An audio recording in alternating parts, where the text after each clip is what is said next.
हरे कृष्णा।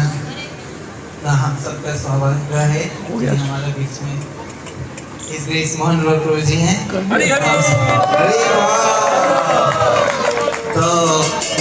आप में से कहीं डिवोटीज हो सकता है पहली बार आए, तो आप में से कौन कौन प्रभु जी से पहली बार मिल रहे हैं?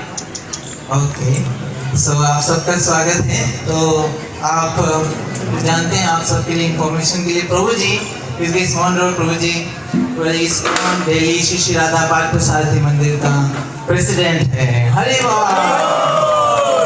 केवल वही प्रभु जी हम सब के शिक्षा गुरु हैं।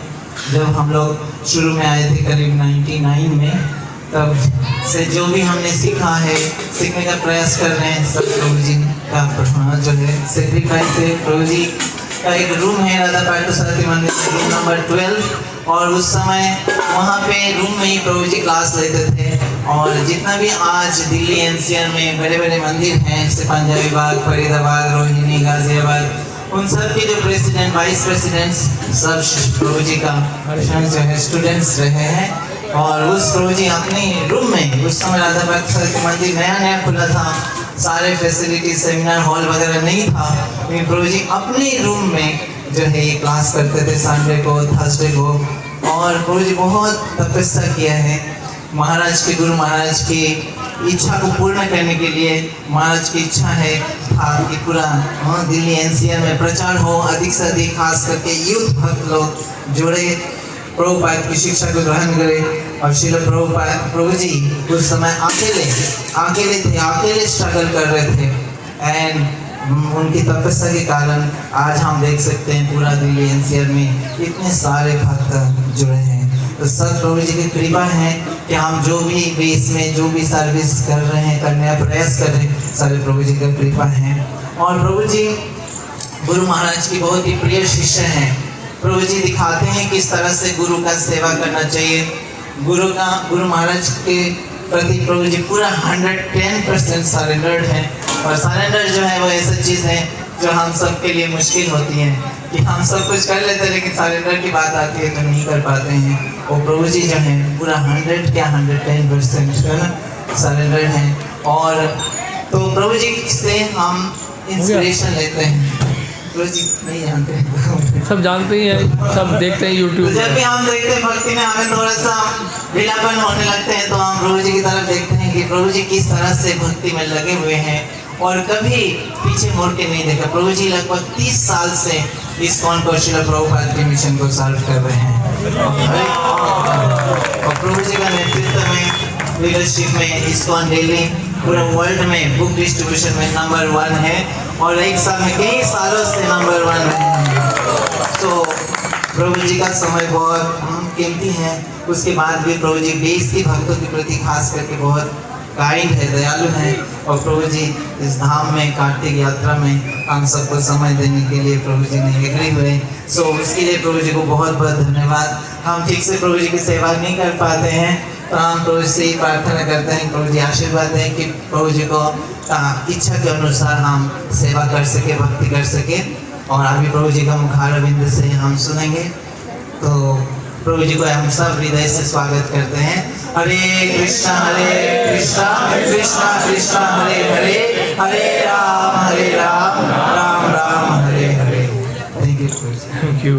ओम अज्ञानतिमिरन्धस्य ज्ञानाञ्जनशलाकया चक्षुरोन्मीलितं येन तस्मै श्रीगुरवे नमः। श्रीचैतन्यमनोभीष्टं स्थापितं येन भूतले स्वयं रूपः गदामह्यं ददाति स्वपदान्तिकं। वाञ्छाकल्पतरुभ्यश्च कृपा सिन्धुभ्यैव च पतितानां पावनेभ्यो वैष्णवेभ्यो नमो नमः। जय श्री कृष्ण चैतन्य प्रभु नित्यानंद, श्री अद्वैत गदाधर शिवासादि गौर भक्तवृंद। हरे कृष्णा कृष्ण कृष्ण हरे हरे, हरे राम राम राम हरे हरे। इस गृह सज्जन कृष्ण की विनम्रता है कि हमेशा वो अच्छा ही देखते हैं, दोष दर्शन नहीं करते। वो एक बहुत बड़ा गुण है इनके अंदर। वो नहीं जानते हैं मुझ में कितनी सारी कमियां हैं। और इसके जय नारायण प्रभु हमेशा तत्पर रहते हैं। हाल ही में उनको डेंगू हो गया था, लेकिन डेंगू को उन्होंने लात मारी और बरसाना धाम के लिए निकल पड़े। तो हमारे पास इतने आदर्श अच्छे भक्त हैं, इस ग्रेस अजन्मा कृष्ण को, इस ग्रेस जय नारायण प्रभु, और आप सभी भक्त जो उनको फॉलो कर रहे हैं, तो आप सब बड़े भाग्यशाली हैं कि आपको इतने अच्छे अच्छे भक्त मिले हैं, इनका आप संग करते हैं, इनको आप फॉलो करते हैं, इनके पक्षों पर आप चलते हैं।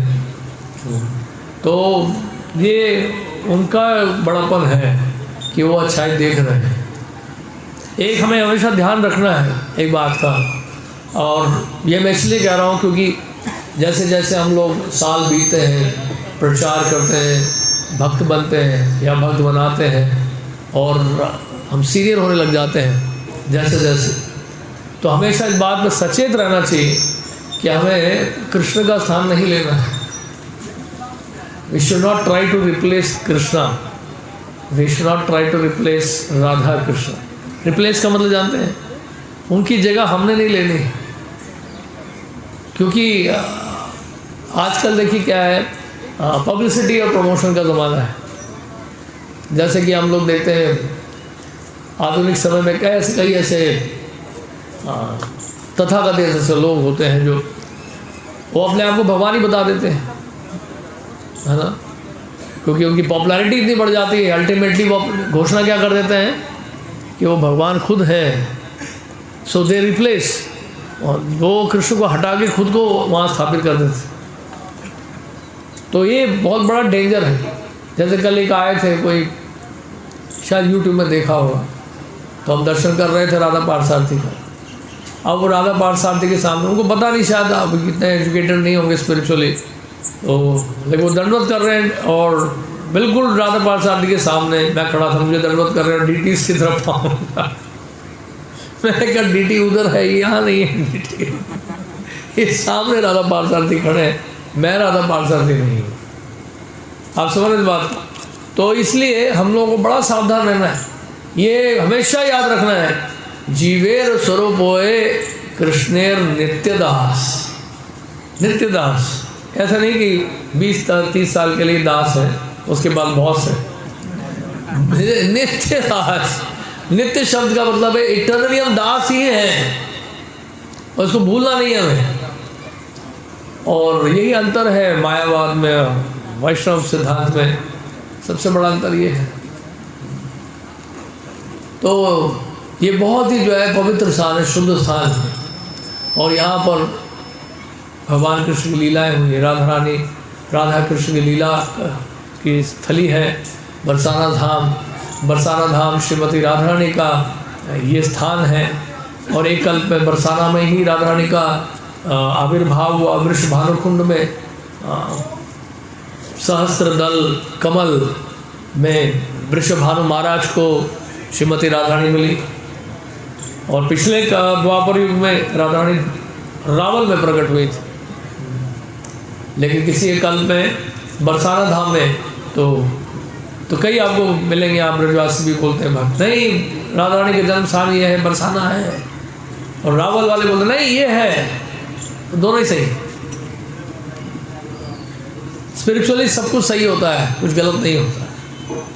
वो भी सही है, ये भी सही है, दोनों सही हैं, विकल्प भेद है। और तो ये सारी लीला स्थलियाँ हैं, भगवान की लीला है, राधा कृष्ण की लीला स्थलियाँ हैं। हम लोग उस स्तर पर है नहीं कि इन लीलाओं को समझ सकें। हम लोग, हमारे पास उतनी शुद्धि नहीं है, या प्रभुपाद जी कहते हैं Radha Krishna pastime is for the liberated souls. Prabhupada ji morning walk में बोल रहे हैं कि राधा कृष्ण की लीला किसके लिए है? मुक्त आत्माओं के लिए है। मुक्त आत्मा मतलब जो देहात्मा बुद्धि से मुक्त हो गए। अब देहात्मा बुद्धि से मुक्त होना तो आसान नहीं। और वो जो है राधा कृष्ण की लीलाओं को समझ सकते हैं। अप्राकृत है, इस प्राकृत जगत के नहीं है। सामान्य पुरुष और स्त्री का जो व्यापार है वो नहीं है। ये आध्यात्मिक जगत चिन्मय है, ट्रांसेंडेंटल है, हमारे कल्पना से परे है, हमारी इंद्रियों से परे है, हमारे इस भौतिक प्रकृति से परे है। तो उस स्फीयर में पहुंचना, उस लेवल में पहुंचना, उस ट्रांसेंडेंटल प्लेन में पहुंचने के लिए बहुत प्रयास करना पड़ेगा। जैसे भगवान गीता में कहते ही वही ऐसे गुणमयी मम माया दुरत्यया मामे वही प्रबद्धन्ते मायाम एताम तरंती थे। तो त्रिगुणमयी माया जो है उसको पार करना बड़ा कठिन है, भगवान करेंगे गीता में। लेकिन माम एवं ये प्रबद्धन्ते, जो मेरी शरण ले लेता है वो बड़ी आसानी से पार करेगा। तो वो शरण लेना जो है वो बहुत बड़ी समस्या है। समस्या इन द सेंस कितना आसान नहीं, शरणागत होना। और शरणागत होना ये भी एक प्रोसेस है, एक प्रोसेस है। धीरे धीरे धीरे हम शरणागत होते जाते हैं। जैसे जैसे हम लोग जप करते जाते हैं, श्रवण करते जाते हैं, हमारी चेतना जो है इवॉल्व होती जाती है, कृष्ण भावना का विकास होता जाता है। और जैसे जैसे चेतना का विकास होता है हम लोग भौतिक संसार से बाहर निकलते हैं। स्वाभाविक रूप से होगा ये, जब करते रहिए आप महामंत्र, बस हरिनाम सब कुछ करेगा आपके लिए। तो हरिनाम हमारी चेतना को इतना शुद्ध कर देता है कि हम लोग जो है फिर संसार के नहीं रहते, या फिर संसार को हम लोग कृष्ण भावना की दृष्टि से देखते हैं। ईशावास्यमिदं सर्वम यत्किंचित जगत्याम जगत। तो वो कंसेप्शन आ जाता है, everything belongs to the supreme lord, सब कुछ भगवान का है। तो ये बहुत रमणीय स्थान है और यहाँ पे अनेक लीलाएं हुई हैं बरसाना धाम में। और हम लोग यहाँ पर हैं, प्रेम सरोवर, प्रेम का सरोवर है। राधा कृष्ण के अश्रों से बना हुआ, प्रेमाश्रों से बना हुआ ये प्रेम सरोवर, ये जो स्थान है। और यहाँ के बारे में थोड़ा सा मैं बताऊँगा, क्योंकि यहाँ बैठे हैं उन लोग, जिस लीला स्थली में बैठे हैं वो ना बताएं तो अच्छा नहीं लगता है। लेकिन याद रहे, मैं फिर से कह रहा हूँ, इस सामान्य पुरुष और स्त्री के बीच में जो आदान प्रदान होता है वो नहीं है, इस संसार का एक कार्यकलाप नहीं। तो एक समय की बात है, यहाँ पर राधा और कृष्ण विराजमान थे और तो राधा रानी जो है कृष्ण के पास ही लेटी हुई थी। तो उस समय एक जो है भंवरा आ गया, भ्रमर, आवाज आती है ना उसकी, काले रंग का होता है भंवरा, देखा काले रंग का बम्बल बी, वो आके जो है राधा रानी के चेहरे के सामने घूम रहा था, बहुत देर, गोल गोल गोल गोल गोल। क्या क्यों ऐसे घूम रहा था वो? क्योंकि उसको लगा कि ये कमल का फूल है, राधा रानी का चेहरा कमल की तरह लग रहा था। तो कमल सदृश मुख श्रीमती राधा रानी के मुखारबिंद के सामने भंवरा जो है वो मंडरा रहा है, घूम रहा है।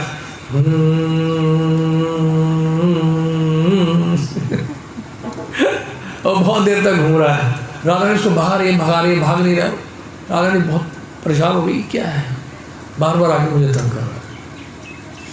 तो मधुमंगल निकट में ही खड़े थे, सखा कृष्ण थे, वो वहाँ पे आए भागे भागे। अरे ये भंवरा जो है हमारे स्वामिनी के सामने, राधा रानी के और राधा कृष्ण की लीला में विघ्न पैदा कर रहा है, मैं उसको अभी भगाता हूँ। एक छड़ी ली और उस भंवरे को भगाने लगे। भंवरा भ्रमर का एक और नाम है मधुसूदन। और भ्रमर को भगाते गए, दूर भगा दिया मधुमंगल ने उसको, दूर।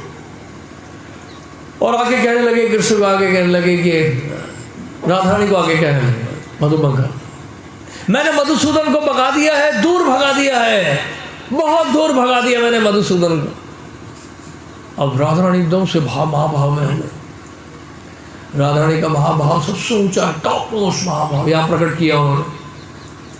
और उसमें क्या हुआ, एक्सटेंसी में आने के कारण वो यहाँ तक भूल गए कि वो कृष्ण के नज़दीक, कृष्ण के साथ ही हैं। उनको लगा कृष्ण वास्तव में चले गए, कृष्ण के होते हुए भी कृष्ण का विरह की अनुभूति हो रही है। ये केवल श्रीमती राधा रानी में पाया जाता है। यानी कि जो फीलिंग है सेपरेशन का और जो मीटिंग का, मिलन और विरह का समावेश एक साथ, ये महाभाव श्रीमती राधा रानी प्रकट, केवल वही प्रकट करते, उन्हीं के पास है। तो एकदम से वो एक्सटेसी में आ गए, एकदम बोले कि मधुसूदन चले गए, मधुसूदन चले गए। राधा रानी की आंखों में से आंसू आने लगे, तेज अश्रु धारा बह रही है और एकदम सरोवर बन गया। और कृष्ण के ने देखा जब राधा रानी को रो रही है, उनकी आंखों से आंसू आ रहे हैं, तो वो भी रोने लगे। और कृष्ण सांत्वना देने का प्रयास कर रहे हैं, राधा रानी को शांत करने का प्रयास कर रहे हैं, लेकिन राधा रानी शांत नहीं हो रहे। तो ऐसे में कृष्ण सोचने लगे, ऐसा मुझे लग रहा है कि दूर रहकर ही वास्तव में मैं राधा रानी को सांत्वना दे पाऊंगा, ऐसा मुझे प्रतीत हो रहा है। क्योंकि जब मैं दूर होता हूँ तो ये तमाल वृक्ष का आलिंगन करना चाहते हैं। काले काले वर्षा ऋतु के बादलों को देखकर राधा रानी ये समझती है कि मैं ही हूँ। तमाल वृक्ष को देखकर तमाल वृक्ष का आलिंगन करते हैं। ऐसे में उनको बड़ा आनंद आता है। मेरी अनुभूति होती है उनको, मेरी उपस्थिति को अनुभव करते हैं वो उस समय उनको आनंद आता है। तो क्या ये अच्छा नहीं होगा कि मैं दूर रहूं और उस समय मेरी अनुभूति हो? और यहाँ तो क्या हो रहा है कि मैं नज़दीक हूँ, फिर भी उनको लग रहा है कि मैं दूर चला गया हूँ।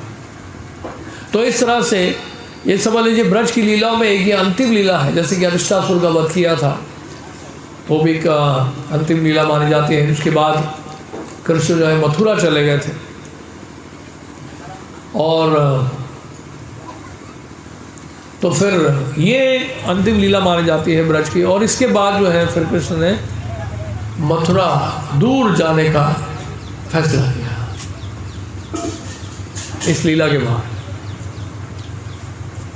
तो इस प्रकार जो है ये प्रेम सरोवर प्रकट हुआ कृष्ण के आंसुओं से और श्रीमती राधा रानी के आंसुओं से। तो बरसाना धाम अभी आप परिक्रमा करके आए होंगे और उसका मैं एक संक्षिप्त वर्णन आपको दूंगा बरसाना धाम के बारे में, और उसमें सारी लीला स्थलियों के बारे में थोड़ा थोड़ा सा सुनेंगे। क्योंकि यहाँ ये जो लीलाएँ हैं बड़ी गुह्य लीलाएँ हैं। सुनाने वाला भी शुद्ध होना चाहिए और सुनने वाला भी शुद्ध होना चाहिए। तो दिक्कत है कि सुनाने में दिक्कत है तो सुनेंगे कैसे फिर। इसलिए मैं बड़ा संक्षिप्त वर्णन कर रहा हूँ। और ये पद्म पुराण के अनुसार, वराह पुराण, पद्म पुराण, इसमें ब्रह्मा जी ने प्रार्थना की। ब्रह्मा जी घोर तपस्या किए थे और ब्रह्मा जी ने ये चाहा था कि आप मेरे ऊपर ब्रज गोपियों के साथ आप क्या करें, अपने मधुर मधुर लीलाएँ करें मेरे ऊपर बैठ के। ऐसे मेरी इच्छा है। तो ये कैसे संभव हो पाएगा? तो भगवान कृष्ण ने उनको वरदान दिया कि आप जाइए वृषभानुपुर।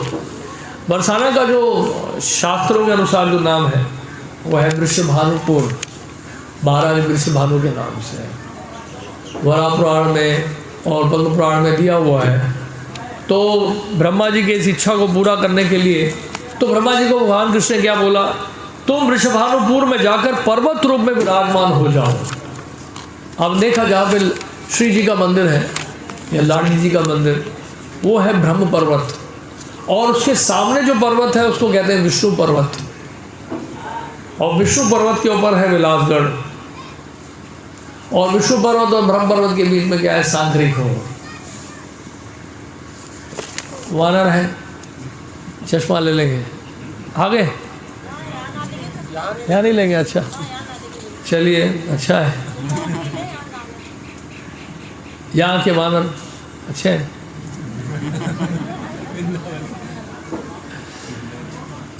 तो फिर हम क्या बता रहे थे, हाँ, तो इस तरह से ब्रह्मा जी को जो है वरदान मिला, और इस तरह से भगवान कृष्ण ने कहा कि आप ऐसा करो, आप जो है पर्वत रूप में आप हमारी सारी लीलाएं, मधुर लीलाओं को देखने में समर्थ हो जाएंगे। आप पर्वत के रूप में वहाँ पर वास करिए वृषभानुपुर में। तो इस तरह से ब्रह्मा जी ने वरदान लेकर, वरदान प्राप्त कर कर यहाँ पे पर्वत के रूप में रहना स्वीकार किया। तो इसे ब्रह्मा जी, तो ब्रह्मा जी में हैं, विष्णु पर्वत भी हैं, सब है यहाँ पर, और नंदेश्वर नंदगांव में महादेव भी हैं, सब है यहाँ पर। अब सुनिए, ये पद्म पुराण के अनुसार बताया गया है कि विष्णु पर्वत और ब्रह्म पर्वत, ये दोनों पर्वत आमने सामने हैं, जैसे आपने देखा। और दाहिनी ओर ब्रह्म पर्वत है और बाईं ओर विष्णु पर्वत है। आप जब जाते हैं परिक्रमा मार्ग से गुजरते हुए तो दाईं ओर ब्रह्म पर्वत देखा होगा आपने, बाईं ओर क्या है? विष्णु पर्वत। ब्रह्म पर्वत के ऊपर राधा कृष्ण का मंदिर है, जिनका दर्शन आपने किया अभी ऊपर जाके। आप लोग तो किए, हमने तो अभी दर्शन नहीं किए अभी करेंगे जाने से पहले। और वहाँ नीचे उतरने पर क्या है? वहाँ पर निकट में ही महाराज वृषभानु का राजभवन है। जब आप नीचे उतरेंगे श्री जी के मंदिर से तो महाराज वृषभानु का वहाँ पर क्या है? भवन है, राजभवन। और वहाँ पे कौन कौन से विग्रह हैं अभी देखने को, दर्शन जो मिलेंगे आपको? वृषभानु महाराज का है, कीर्तिदा महारानी, श्रीधाम सखा और राधा रानी का दर्शन प्राप्त होता है। और उसी के पास ललिता जी का भी मंदिर है, और जिसमें राधारानी को लेकर वहाँ पे 9 सखियों का दर्शन होता है।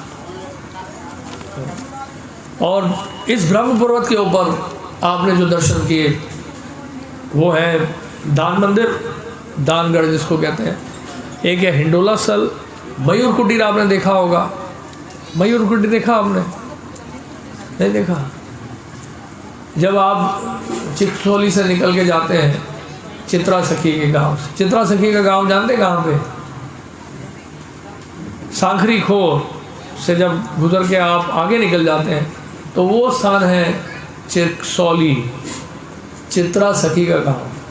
और वहाँ से थोड़ा आगे जाएंगे आप, घेवर वन की तरफ प्रवेश करेंगे तो दाईं ओर आप ऊपर देखिएगा एक सफ़ेद सी इमारत बनी हुई है पहाड़ की चोटी में, तो वही है मयूर कुटीर या मोर कुटीर जिसको कहते हैं। ठीक है। अब उसके बाद फिर रासमंडल और श्रीमती राधिका जी का मंदिर है वहाँ पर। और आगे दोनों पर्वत के बीच में सांखरी खोर, उसके पास विलास मंदिर है। विलास मंदिर कहाँ है? विलासगढ़, उसी के पास घेवर वन है। विलासगढ़ विष्णु पर्वत के ऊपर है, विलासगढ़, वहाँ पे भी अनेक लीलाएं हुई हैं। घेवर वन के भीतर रास मंडल और रास सरोवर है, राधा सरोवर। राधा सरोवर देखा आपने? थोड़ा सीढ़ियों से नीचे उतर कर उसको राधा सरोवर कहते हैं। और उसके पास ही वहाँ पे दोहनी कुंड है,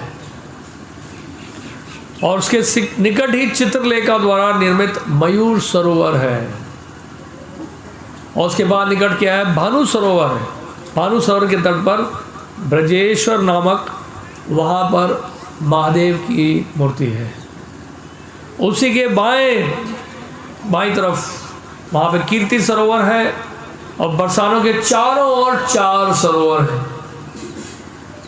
पूर्व में ईस्टर्न साइड में भानुकुंड है, और वायु कोण में कीर्तिदा कुंड, नैऋत्य कोण में विहार कुंड, और नामांतर तिलक कुंड तथा दक्षिण पश्चिम में दोहनी कुंड है। चिक्सोली के नाम के दक्षिण में है। चिक्सोली के उत्तरी सांखरी कोर तथा सांखरी कोर के पूर्व में विष्णु पर्वत, ऊपर विलासगढ़ है। ठीक है ना? सांखरी कोर आप गुजरते हुए गए ना तो बाईं तरफ विष्णु पर्वत है, उसके ऊपर क्या है? विलासगढ़। उसमें रास मंडल तथा पास में राधिका जी धूली में खेलने का स्थान विलास मंदिर है। तो उसी विष्णु पर्वत के ऊपर विलास मंदिर और विलासगढ़ है। सांखरी कोर के पश्चिम में पर्वत के ऊपर दानगढ़, जैसे वो जो महल है ना वहाँ पे देखा था, उसको पार करते ही वहाँ पे दानगढ़ आता है, दान मंदिर है वहाँ पर, आप गए होंगे अभी। सांखरी कोर के नैऋत्य कोण की ओर तथा चिक्सोली ग्राम में पश्चिम घेवर वन और घेवर कुंड है। तो वो घेवर कुंड या घेवर वन चारों तरफ घना घना सा। और उसके बाद घेवर में प्रवेश करते ही दाहिनी और मयूर कुटी है। घेवर वन के नैऋत्य कोण में पर्वत ऊपर मानगढ़ है, तो थोड़ा सा चढ़ाई होने लग जाती है, शुरू हो जाती है, तो बाईं तरफ वो मानगढ़, मान मंदिर भी है। वहाँ सीढ़ियाँ बड़ी स्टीप है। हमने एक बार लास्ट ईयर शायद वहाँ पे किया था, आपके साथ गए थे कि नहीं? और किसी ग्रुप में था? अच्छा, वो ब्रह्मचारी भक्तों के साथ। तो हाँ, ऊपर सीढ़ियाँ इतनी स्टीप है, वहाँ ऊपर गए थे हम लोग। तो वहाँ पर तो वहाँ पे फिर दानगढ़ सांखरीखोर के नैऋत्य कोण की ओर तथा चिकसोली ग्राम के पश्चिम में गेवर और गेवर कुंड है। गेवर वन के नैऋत्य कोण में पर्वत के ऊपर मानगढ़, उसमें मान मंदिर तथा पास ही नीचे मानपुरा गांव है। मानगढ़ के उत्तर में जयपुर के महाराज का मंदिर है, वो जो पीले रंग का देखा होगा आपने, वहाँ महल है। तथा उसके उत्तर में यानी कि उसके आगे जाकर श्री जी का मंदिर है। श्री जी का मंदिर हमने देखा था। और ब्रह्मा जी का मंदिर पहाड़ी के ऊपर ही है। श्रीमती राधिका जी के पितामह महाबानु जी का राजभवन नीचे बरसाना गांव है। अब ऊपर से जाएंगे तो नीचे दिखता है बरसाना गांव, पूरा गांव दिखता है। बरसाना के पश्चिम में मुक्ता कुंड या रत्न कुंड है। इनमें प्रसिद्ध लीला सलियाँ हैं और बहुत सारी लीला सलियाँ हैं वहाँ पर। वहाँ में गांव में जाएंगे बरसाना के पश्चिम मुक्ता कुंड और रत्न कुंड, वृषभानु कुंड, सांखरीखोर, तो ये सब लीला सलियाँ हैं जो जहाँ राधा कृष्ण की लीला हुई। और इस प्रकार बहुत सारी लीला सलियाँ हैं। दानगढ़ हमने बताया आपको, मानगढ़, ये सब वो लीला सलियाँ बता रहा हूँ जहाँ पर राधा कृष्ण की लीला हुई। मयूर कुटीर, यहाँ राधा कृष्ण मोर बन के उन्होंने नृत्य किया। मोर को नृत्य करता हुआ देखकर वर्षा ऋतु में तो राधा कृष्ण ये मोर के रूप में प्रकट हो गए और मोर के रूप में राधा कृष्ण भी नृत्य करने लगे।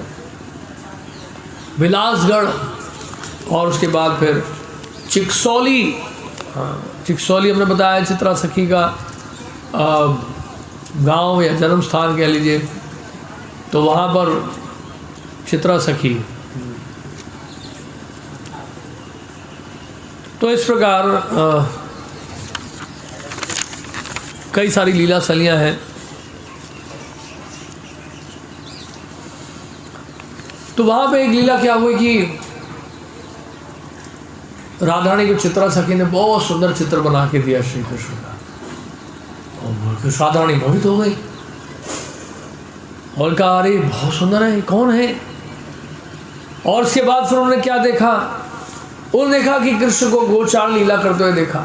गोचारण के लिए जा रहे हैं, गोचारण के देखा तो कृष्ण से फिर प्रभावित हो गए। और फिर उन्होंने क्या देखा, कृष्ण को वंशी बजाते हुए देखा। वंशी ध्वनि को सुनकर राधारानी प्रभावित हो गई और सुनकर जो है वो वंशी ध्वनि से भी मोहित हो गई। और राधारानी जो है बड़ी दुखी हो गई, कहने लगी अरे ये क्या, मैं तो 3 पुरुषों में आसक्त हो गई, मेरा तो ये धर्म ही नष्ट हो गया है, अरे धर्म नष्ट हो गया, तो जीने का कोई मुझे फायदा नहीं, मैं तो यही प्राण देता हूँ। तो ललिता जी बड़े हंसी और बोले कि आप को मरने की आवश्यकता नहीं, वो जो 3 पुरुषों की आप बात कर रही हैं वो एक ही पुरुष है, जिसका आपने चित्र देखा वो श्री कृष्ण है, और जो वंशी बजा रहे थे वो भी श्री कृष्ण ही हैं, और जो गोचारण लीला के लिए जा रहे थे वो भी श्री कृष्ण ही हैं। तो आपको शरीर त्यागने की जरूरत नहीं है। तो इस प्रकार ये लीला एक बताई जाती है। और फिर गेवरवान कृष्ण कुंड, तो इस प्रकार से ये बरसाना धाम है, बहुत शुद्ध और पवित्र धाम, और अनेक लीलाएं यहाँ पे हुई हैं। अब मैं क्या बताऊँ कि कौन कौन सी, एक लीला आप सुना सकते हैं जो मैं कई बार सुना चुका हूँ लेकिन बड़ा अच्छा लगता है सुनाना, सांखरीखोर की लीला।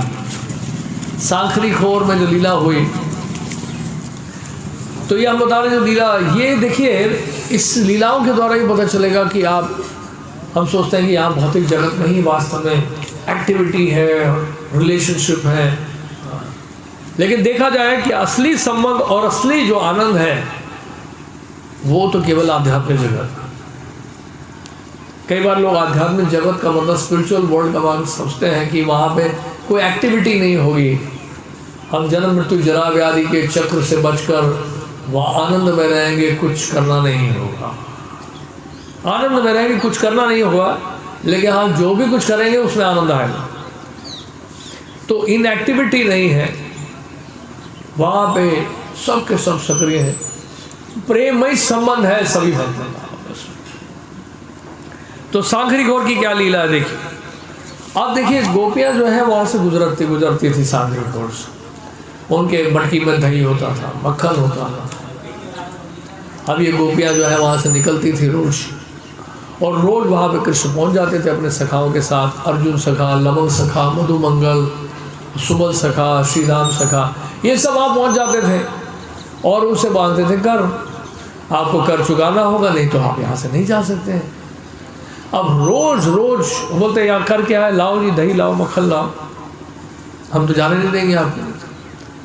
तो वो लोग बड़े परेशान हो गए। हमने कहा कि रोज रोज का चक्कर है, अब इसको समाप्त करना होगा, हमें कुछ ऐसी योजना बनानी होगी कि बस आज के बाद ये दोबारा नहीं होगा। अगर ठीक है ऐसा करते हैं, कल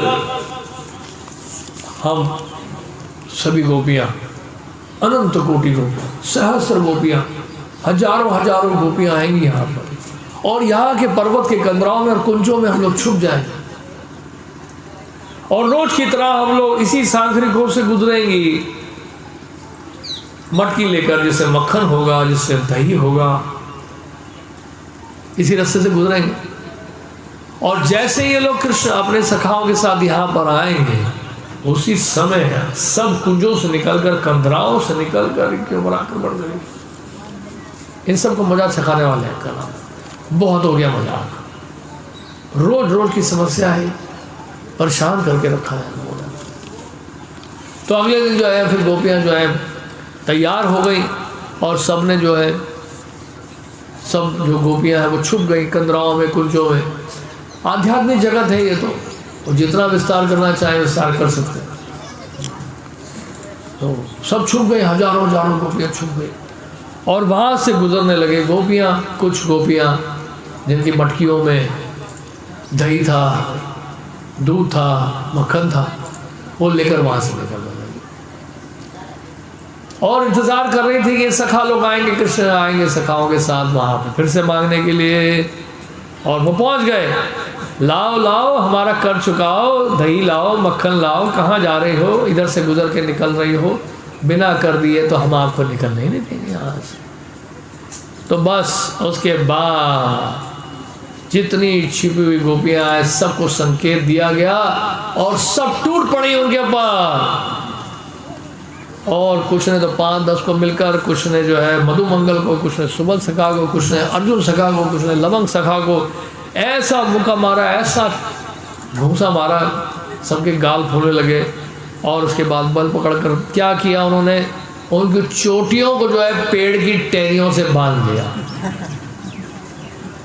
यहीं खड़े रहो। और उसके बाद मधुमंगल सखा, और मधुमंगल सखा जो है वो कहने लगे मुझे बड़ी भूख लगी है, मुझे छोड़ दो, ये सब चंचल कृष्ण की चाल है, ये सब उसी का खेल खेला हुआ खेल है, मुझे छोड़ दो, मुझे भूख लगी है, मैं ब्राह्मण हूँ। इस तरह से मधुमंगल जो है जोर जोर से चिल्लाने लगा। और उसके बाद मैं तो सीधा साधा बालक हूँ, इन लोगों ने मुझे फंसा दिया, मैं इसमें नहीं हूँ, मुझे छोड़ दो, मुझे भूख लगी है। तो इस प्रकार जो है फिर, और उसके बाद राधा रानी ने, विशाखा सखी ने, अन्य गोपियों ने कृष्ण को भी पकड़ लिया और उनको भी खूब मुक्का मारा। आप नहीं मार सकते, उनको अधिकार है।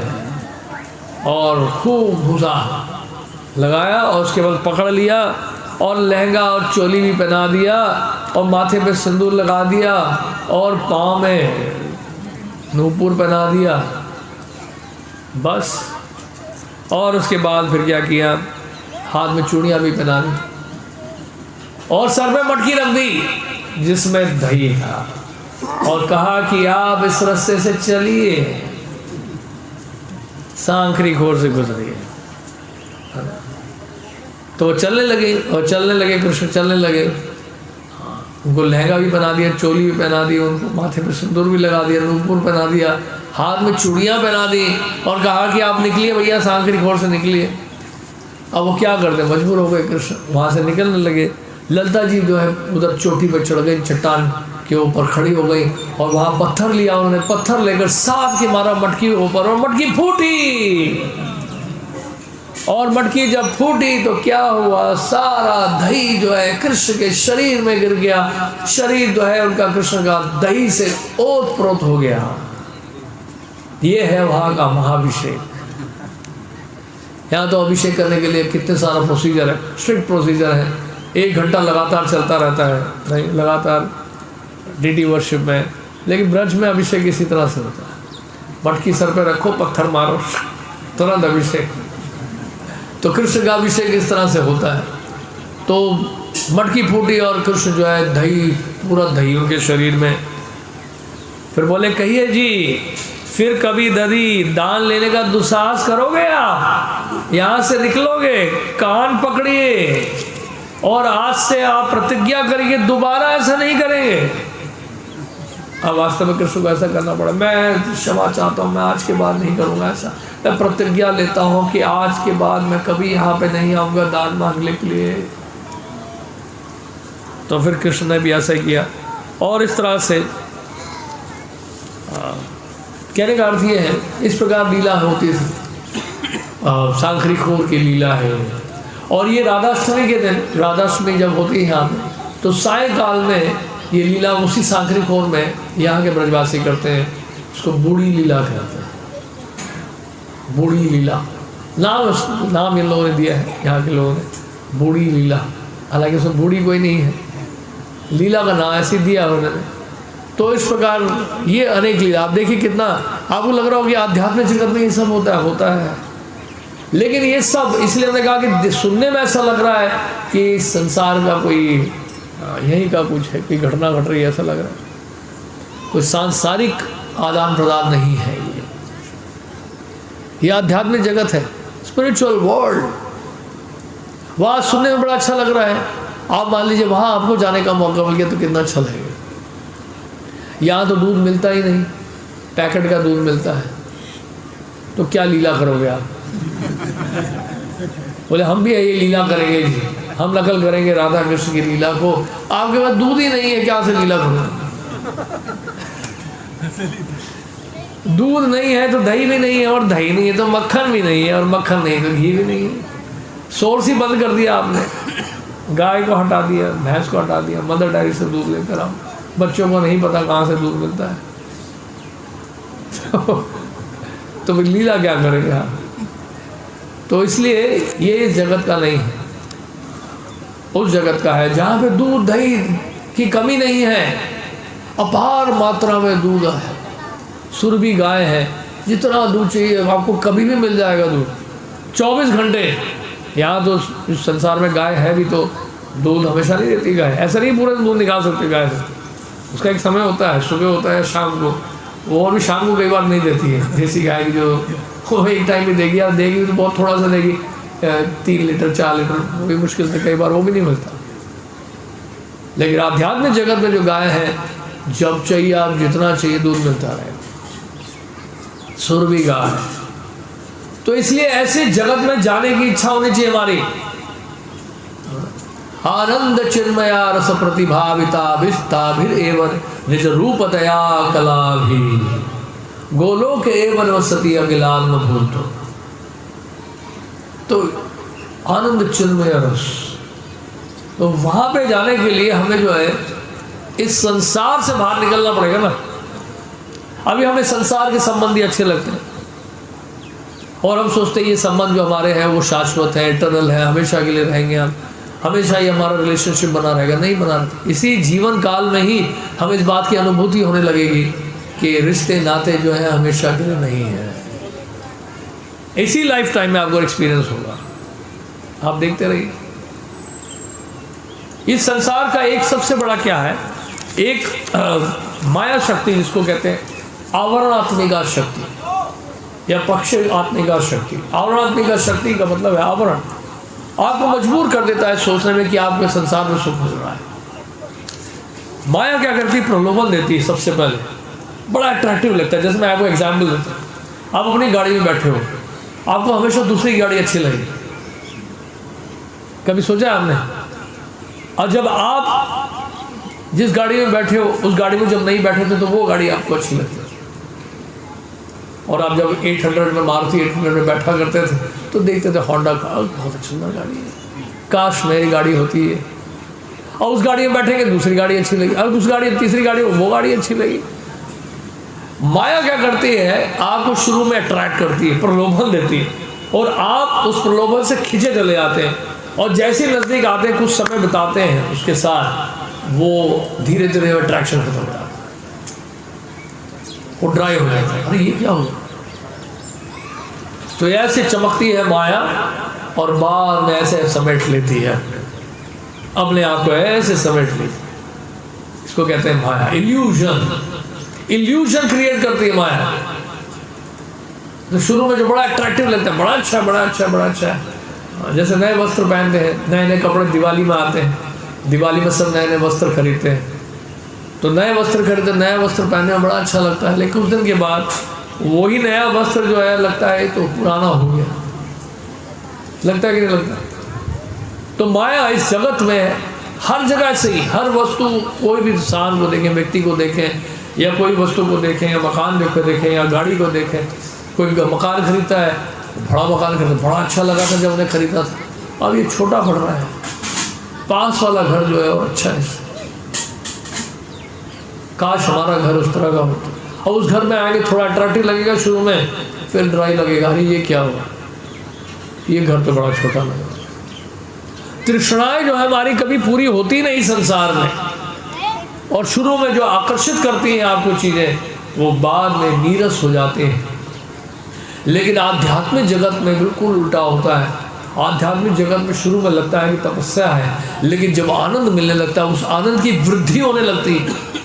आनंदा बुद्धि वर्धनम प्रतिपदम पूर्णामृत आस्वादनम,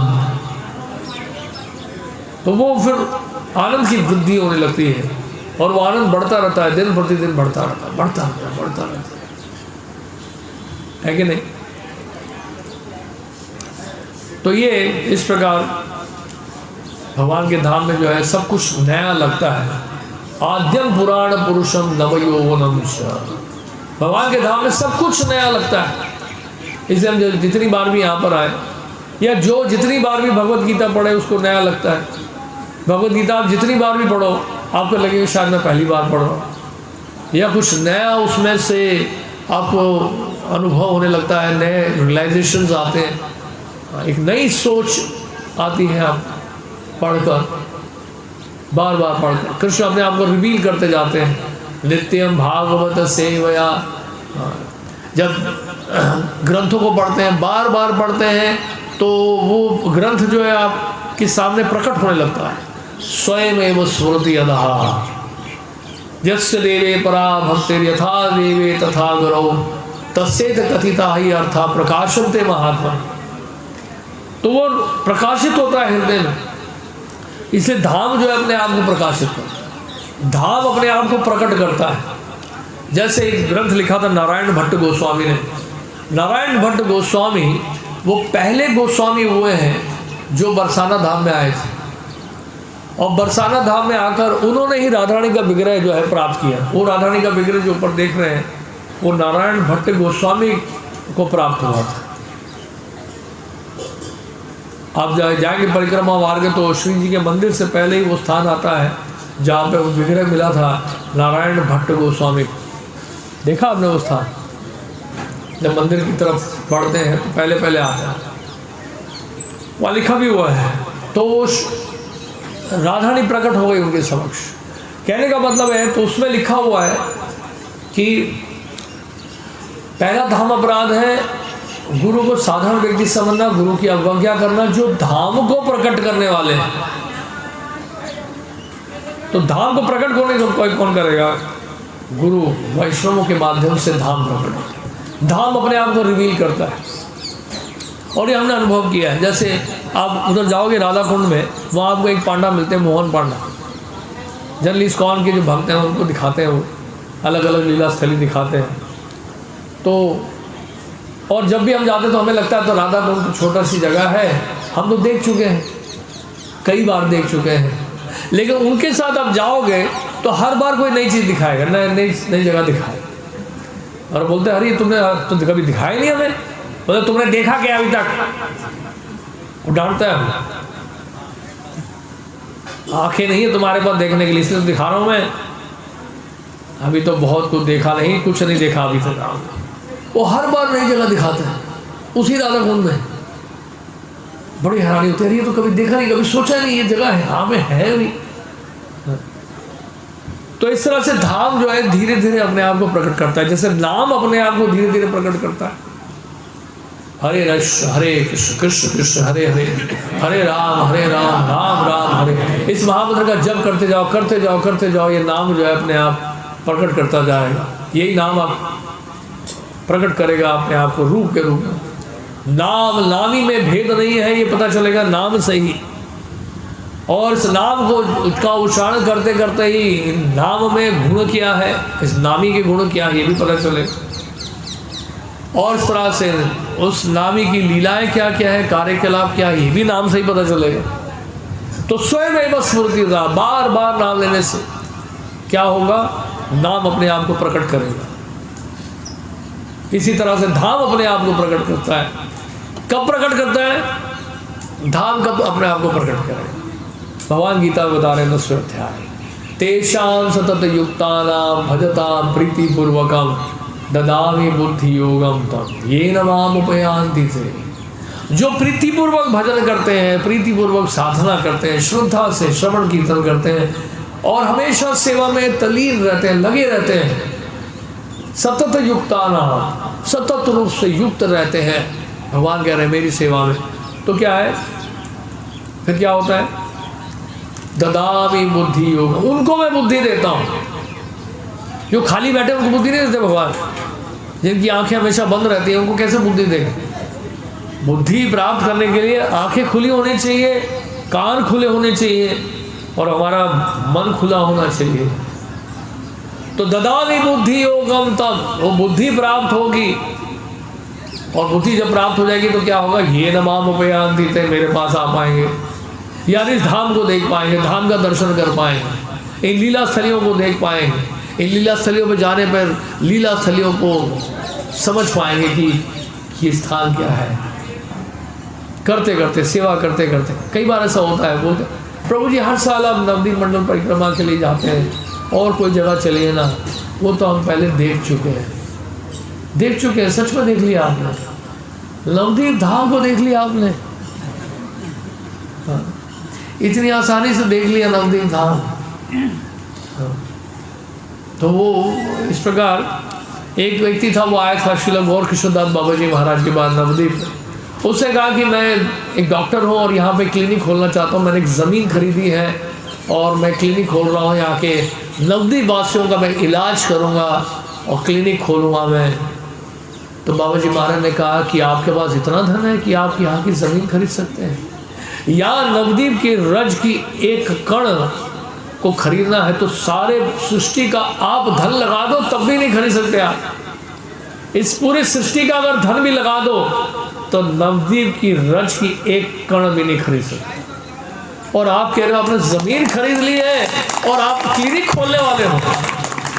मैं तो हैरान, आपके पास इतना, आप समझ इस बात को। तो ये कहते ना कि मैं तो जा चुका हूँ और देख लिया है मैंने सब कुछ, और कहीं चलिए ना। जैसे आप बोलो कि महामंत्र का जप तो मैंने कर ही लिया है, अब और कोई मंत्र दीजिए ना। ये तो मैं पिछले 10 साल से, 11 साल से या 12 साल से या 30 साल से जब कर रहा हूँ जी, please give me some other mantra Gurudev, I am tired of chanting for last 30 years, please give me some new mantra, something new.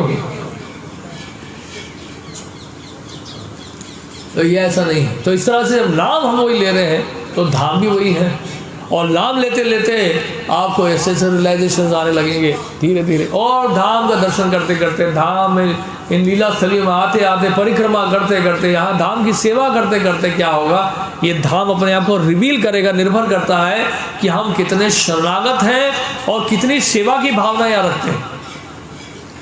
सेवा की भावना बहुत जरूरी, याद रहे ये धाम जो है एंटरटेनमेंट के लिए नहीं है, ये सेवा का स्थान है, राधा कृष्ण का सेवा का स्थान। मैं एक आपको घटना बताना चाहता हूँ, हालांकि इसको समझना बड़ा मुश्किल है, क्योंकि आप डाइजेस्ट करना थोड़ा मुश्किल है, क्योंकि ऐसा लगेगा कि ये कैसे हो गया। आपने सुना था पहले, शायद सुना भी होगा, दोबारा सुना रहा हूँ समझने के लिए कि राधा कृष्ण की सेवा अगर कोई कर रहा है उससे बढ़कर सेवा कोई नहीं, सर्वोपरि सेवा, टॉप मोस्ट सर्विस।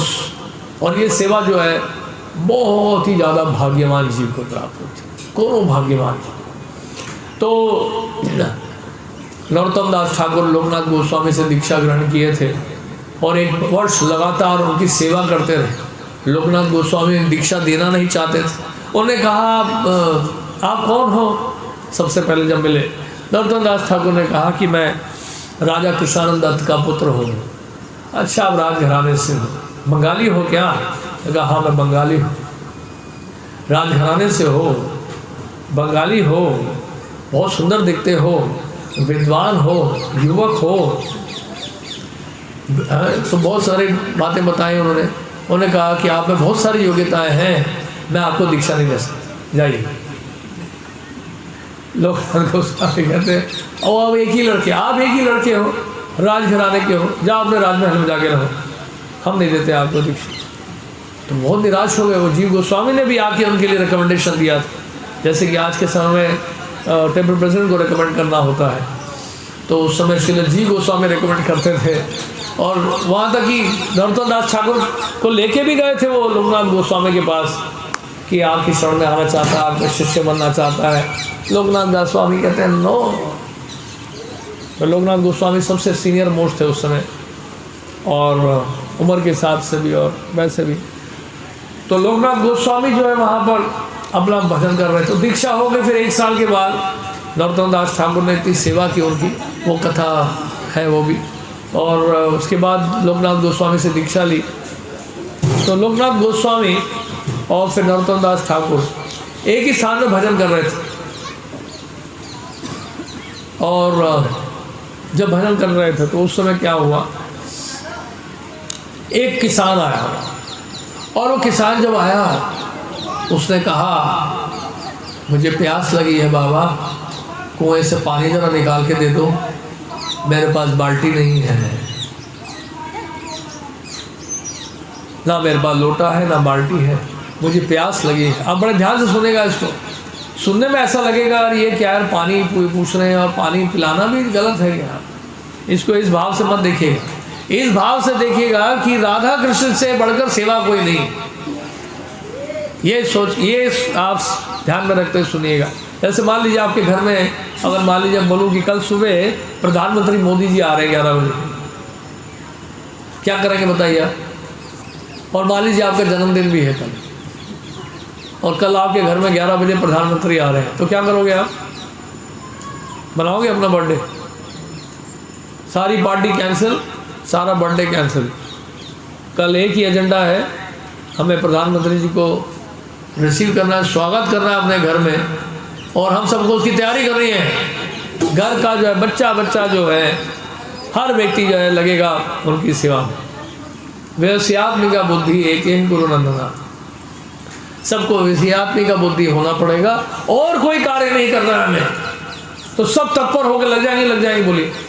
जैसे हमारे मंदिर में आए थे अभी 2 साल पहले, 2019 में फरवरी के महीने में आए थे प्रधानमंत्री जी, तो हम सबका ध्यान उन्हीं में लगा। बोले कि आप लिफ्ट के पास खड़े होकर देख सकते हैं, सब नीचे मत उतरेगा।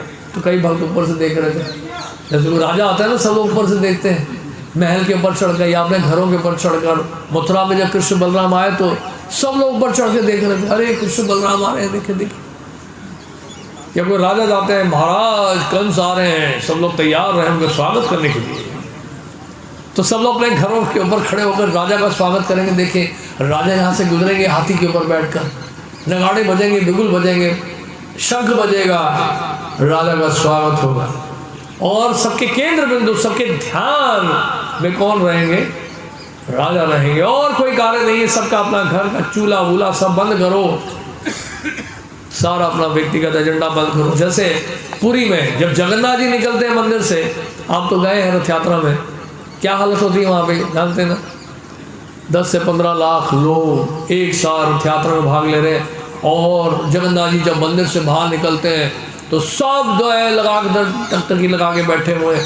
कोई इमारत के ऊपर चढ़ा है, बिल्डिंग के ऊपर, जो घर में खिड़कियों से देख रहा है, सारी दुकानें बंद हो गई, सड़क चौड़ी कर दी गई है चारों तरफ। वो बता रहे थे, ऋषि कुमार वो बता रहे थे, वो सुबह से ही बैठे रहे। कितने बजे से बैठे रहे वो?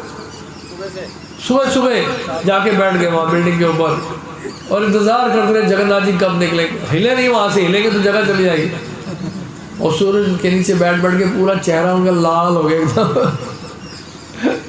धूप में, और जगन्नाथ जी के लिए इंतज़ार कर रहे हैं। तो जगन्नाथ जी निकलने वाले हैं और उनका स्वागत होगा। सबका ध्यान जगन्नाथ जी के ऊपर, पूरा वहाँ पे वातावरण जो एकदम से ऐसा हो गया, एकदम से स्तब्ध हो गया सब। तो इसी तरह नरोत्तम दास ठाकुर जो है उस समय जब कर रहे थे, तो एक किसान आया और किसान ने बोला, बाबा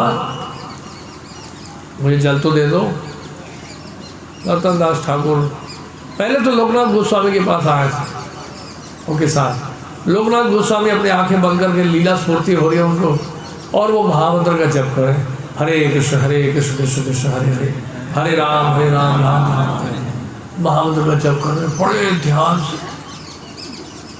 होश ही नहीं है उनको, भारी सुगंध नहीं है कि कोई आया है पूछ रहा है, उनको ध्यान टोटली एब्जॉर्ब्ड एकदम से। और उसके बाद फिर बोले कि बड़े बाबा तो जवाब ही नहीं दे रहे, तो छोटे बाबा से पूछ लेते हैं। अगर छोटे बाबा, बड़े बाबा ने तो जवाब ही नहीं दिया, हमें प्यास लगी है, कुएं से पानी मिल जाएगा क्या? नरोत्तम दास ठाकुर के हृदय में दया आ गई। उन्होंने कहा यार पानी तो पिला देना चाहिए, बेचारा प्यासा है, जब बाद में कर लेंगे। तो पानी निकाल के दे दिया कुएं से और किसान जल पी के चला गया। लोकनाथ गोस्वामी को पता चल गया। लोकनाथ गोस्वामी ने कहा कि आप क्या कर रहे थे अपने भजन के समय?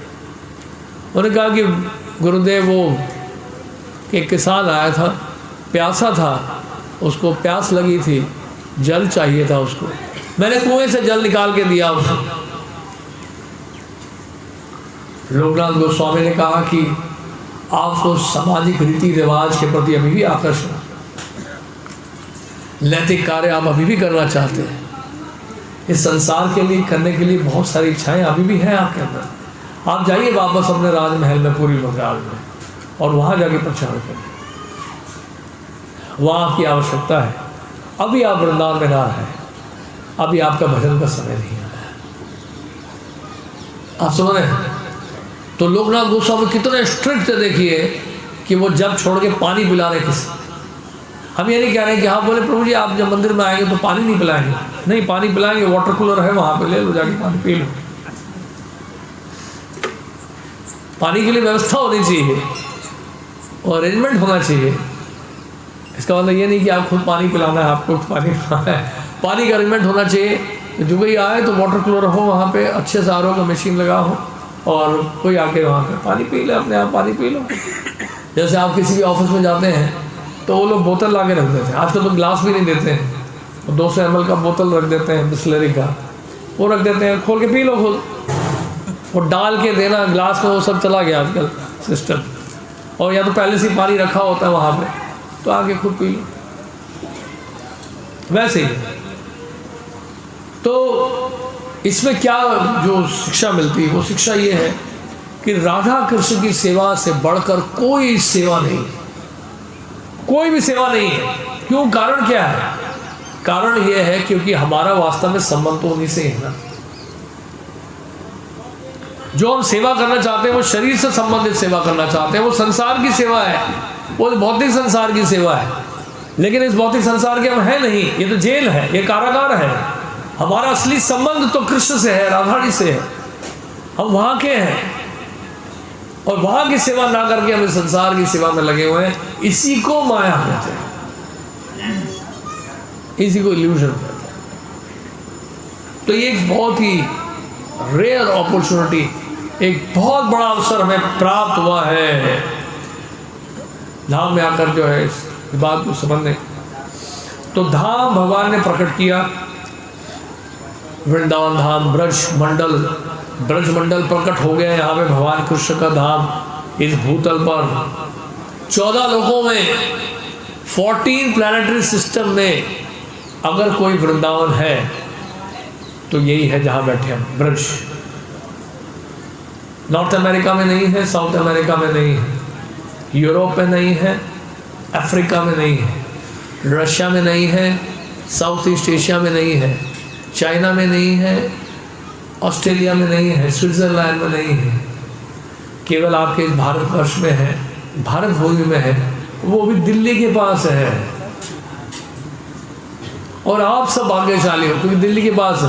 अगर बॉम्बे में होते तो शायद इतनी तादाद में नहीं आ पाते।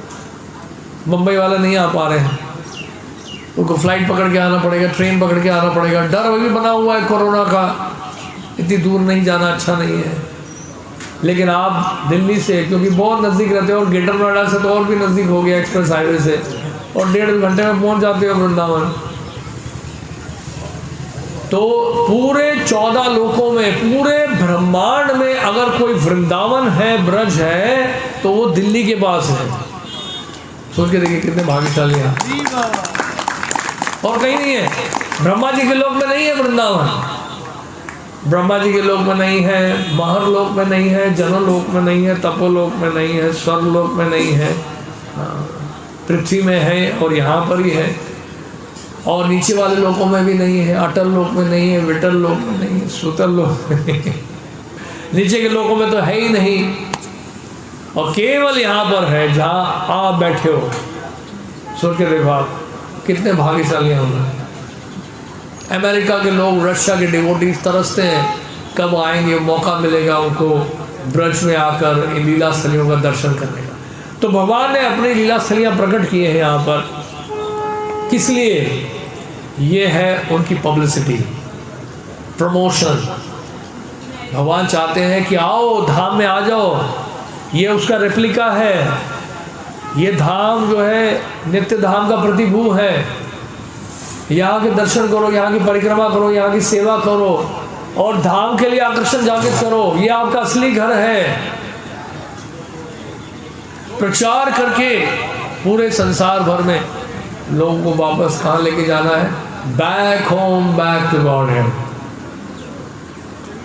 प्रभुपाद से एक बार प्रश्न पूछा किसी ने, Prabhupada, going back home, back to Godhead is important और प्रीचिंग इज इम्पोर्टेंट? प्रभुपाद से पूछा किसी ने कि भगवान के धाम में जाना जरूरी है या प्रचार करना जरूरी है? अच्छा क्वेश्चन नहीं। प्रभुपाद ने कहा, one who is preaching is already back home, back to God. जो प्रचार कर रहा है वो ऑलरेडी भगवान के धाम में है।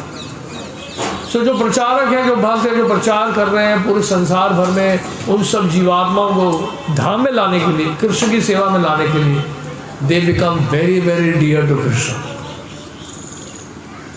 क्योंकि भगवान ने धाम तो प्रकट कर दिया, अब वो धाम की तरफ अट्रैक्ट कौन करेगा? धाम के बारे में मैसेज किसको देगा? भगवान की बताए हुए शिक्षाओं को कौन पहुंचाएगा लोगों तक, ताकि लोग यहाँ तक आ सकें? और वो है भक्त। इसलिए आप सबका बहुत बहुत धन्यवाद। इस ग्रेस अजन कृष्ण को, इस जय नारायण प्रति मेहनत करके आप सब इकट्ठा कर रहे हैं। और पिछले 2 साल के बाद इस साल ये मौका मिला है फिर से, सब अपने घर से फिर से निकले हैं और मौका मिला आपको यहाँ फिर से आने का। बड़ी संख्या में बहुत सारे भक्त आए हुए, जानते हैं आप। अभी वहाँ एक सुंदर गोपाल प्रभु का भी प्रोग्राम, का यूथ फेस्टिवल है, उसमें भी 2000 से ऊपर भक्त आ रहे हैं। और उसके अलावा सर्वप्रिया प्रभु ला रहे हैं ग्रुप, उनके साथ भी 1000 से ऊपर भक्त आ रहे हैं। रसराज प्रभु के साथ 200 भक्त आ रहे हैं। एक हमारा ब्रह्मचारी कैंप भी हो रहा है। तो बहुत सारी पार्टीज़ हैं वृंदावन में, और वृंदावन में छोटा लगता है देखने में, लेकिन सबको एकोमोडेट कर लेता है, कहीं ना कहीं जगह मिल जाती है प्रयास करने पर। तो हम सब बड़ा सावधान रहें धाम में जब आ रहे हैं। यहाँ के जो लोग हैं, अभी जैसे एक कुत्ता था, इसको थागड़ मत समझेगा, ये धामवासी है। पिछली बार हम जब परिक्रमा कर रहे थे, पिछले साल आज भी था, यहाँ पे बहुत सारे ऐसे कुत्ते नज़र आते हैं जो सामान्य कुत्ते नहीं होते, भक्त होते हैं। वो सब किसी कारणवश उनको श्योनी में जाना पड़ा। और जब हम परिक्रमा कर रहे थे, इस बार हमने देखा होगा, और जहाँ सांकरी खोर में हम कथा कर रहे थे, वो बैठ के वहाँ कथा सुन रहा था, और जैसे ही उठ के चलने लगे वो भी चलने लगे। बिल्कुल कुछ नहीं बोला, वो भौंक रहा था ना कुछ कर रहा था। पूरी परिक्रमा उसने की, उसके बाद गायब हो। तो यहाँ के जो जानवर हैं, पशु हैं, पक्षी हैं, उनको आप साधारण मत सोचिए, उनके साथ खिलवाड़ ना करें, कोई उनको परेशान ना करें, उनको पत्थर से ना मारें।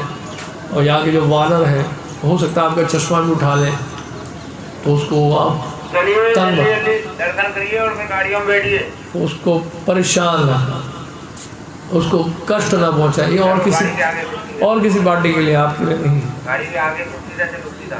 तो एक घटना मैं आपको बताता हूँ। इस बोले भक्ति ब्रहद महाराज, भक्ति ब्रहद सबको ले जाओ गोस्वामी महाराज, तो वृंदावन में जब थे महाराज, तो छत में ना वहाँ पे बहुत सारे बंदर बैठे थे, और ठंड का मौसम था, जैसे दिसंबर जनवरी का, बहुत ठंड लग रही, तो सारे बंदर इकट्ठे हो जाते हैं, एक साथ बैठ जाते हैं, ऐसे करके बैठे रहते हैं, एक साथ आके झुंड बना के बैठ जाते हैं ठंड के मौसम में सुबह सुबह, और बैठे हुए तो सब। तो महाराज को लगा यार ठंड लग रही होगी, उनको कंबल देना चाहिए। अब कंबल दिया उन्होंने, दया दिखाकर कंबल को उड़ा दिया। अब कुछ साल की देर के बाद जब आए, वो सारा कंबल फाड़ दिया, वो सारा कंबल फाड़ दिया।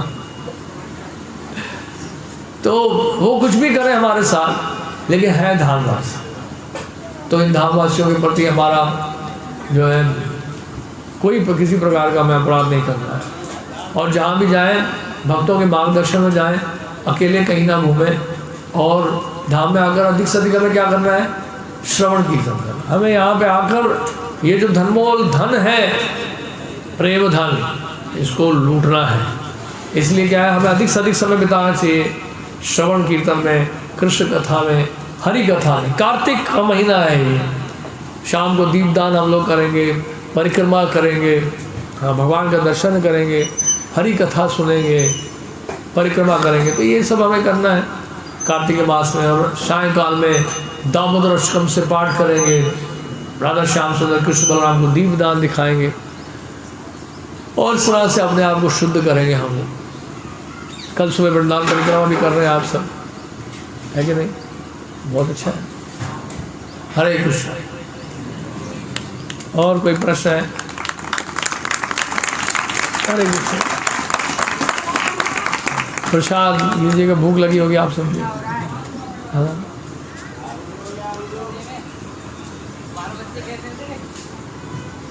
हरे कृष्ण। कोई प्रश्न है क्या? प्रश्न है?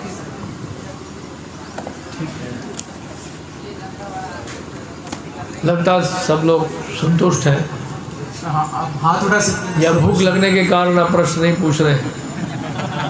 अगर हम पूछेंगे तो और समय लगेगा और फिर और इंतज़ार करना पड़ेगा। इससे अच्छा ना पूछा जाए तो कथा जल्दी समाप्त होगी और फिर हम जल्दी प्रसाद पाएंगे। Hare Krishna. Hare Krishna. Thank you, Lord. Hare Krishna. My question, when we go through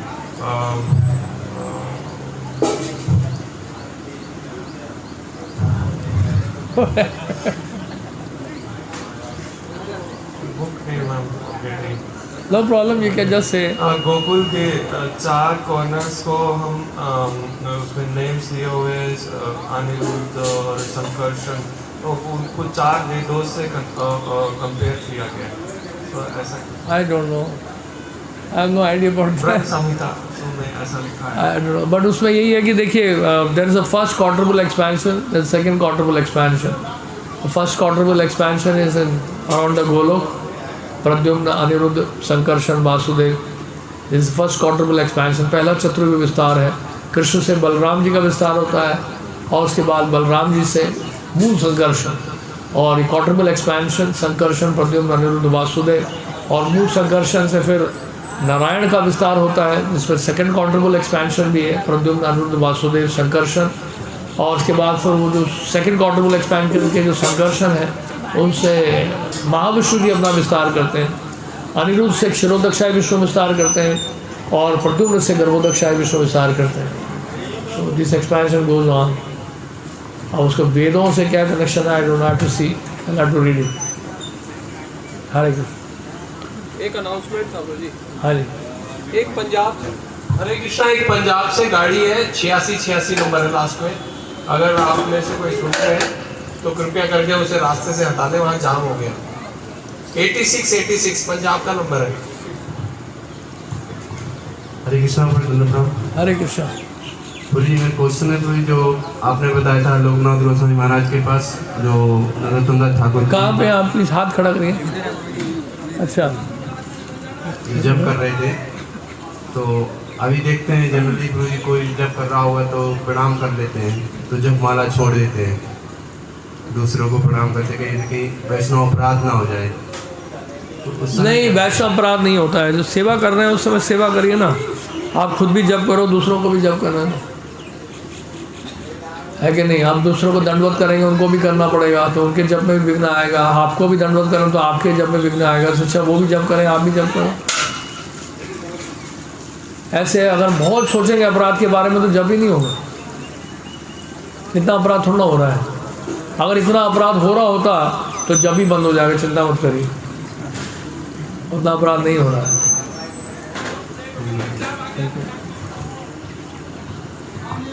Hare Krishna Prabhu, thank you so much प्रभु जी। अरे सो मेरा प्रश्न ये था, जैसे आपने बताया अभी लोकनाथ गोस्वामी महाराज का और नरोत्तम दास ठाकुर का, तो ऐसे ही वैष्णव आचार्यों का जो हम सुनते हैं कि कितना हाई मोड था अपने अथॉरिटी के प्रति, कितना सरड़ागर था और कितना सर्व करना चाहते थे एक एक इंस्ट्रक्शन को। सो हम लोग भी वही इंस्ट्रक्शन सुनते हैं, उन्हीं शास्त्रों को जो उन्होंने दिया है वो पढ़ते हैं, लेकिन वो इम्पैक्ट मतलब वो हृदय में वो भाव डेवलप नहीं होता। बहुत सारी चीज़ें कभी होता भी है तो ऐसा लगता है कि बहुत सारी और चीज़ें भी हैं। तो कैसे वो गहरा भाव लेके आए ताकि जैसा आपने बताया धाम के प्रति, भक्तों के प्रति आ जाएगा, धीरे धीरे आ जाएगा। जब करते जाइए, आप सेवा करते जाइए, हेयरिंग करते जाइए, धीरे धीरे आएगा। कलयुग का प्रभाव भी है ना। कलयुग में जो हमारा फॉल्स ईगो है बहुत थिक है। जैसे जैसे कलयुग बढ़ रहा है फॉल्स ईगो बहुत थिक होता जा रहा है, तो सरेंडर करना मुश्किल हो रहा है। संस्कार इतने हैवी है हमारे, और आजकल टेक्नोलॉजी भी आ गया है इतना, तो सबके भी संस्कार ले रहे हैं। वो सब नहीं था पहले। हमारे ज़माने में स्मार्टफोन नहीं था। हमने तो स्मार्टफोन 1990 तक देखा ही नहीं। उसके बाद भी बहुत सालों के बाद ही आया है, और मैंने तो बहुत बाद ही रखा अपने वालों भी प्रेशर में आगे रखना पड़ा मुझे। अदरवाइज़ ये तो हम लोगों ने देखा नहीं था। और इंडिया में तो बहुत पीसफुल था। इंडिया में ये सब था नहीं पहले। हफ्ते में एक दिन मूवी आती थी टीवी में भी नहीं, और यहाँ तो 24 घंटे मूवी है आपके पास, हाथ में लेके घूम रहे। तो हैवी संस्कार है बहुत। माया का बहुत प्रभाव पड़ गया है टेक्नोलॉजी के थ्रू। माया ने जो है इतना प्रवेश कर लिया है कि हर घर में माया पहुंच गई है बहुत आसानी से। तो संस्कार हमारे बहुत ज़्यादा हैवी हो गए हैं, पहले नहीं थे। पहले के लोग इतने अशुद्ध नहीं हुए थे, क्योंकि इतना उनको ख़राब करने के लिए ज़रिया नहीं था। राइट। अब गांव-गांव में टीवी है, गांव के बच्चे सब बिगड़ चुके हैं। वो गांव में जो कल्चर रहता था वो ख़त्म हो गया। गांव में कल्चर ऐसा होता था, खेती करने के बाद सायंकाल में गांव वाले इकट्ठे होते थे और रामायण और महाभारत या फिर इस तरह से कृष्ण की लीलाओं के पर या तो नाटिका होगी या कथा होगी, रोज़ वो सब सुन के फिर आराम से जल्दी सो जाएंगे। 7:30 8 बजे पूरे गांव में अंधेरा हो जाए 8 बजे। तो ये कल्चर था पहले एंशिएंट टाइम में जो गांव में होता था। आजकल ऐसा नहीं है, सब बदल गया।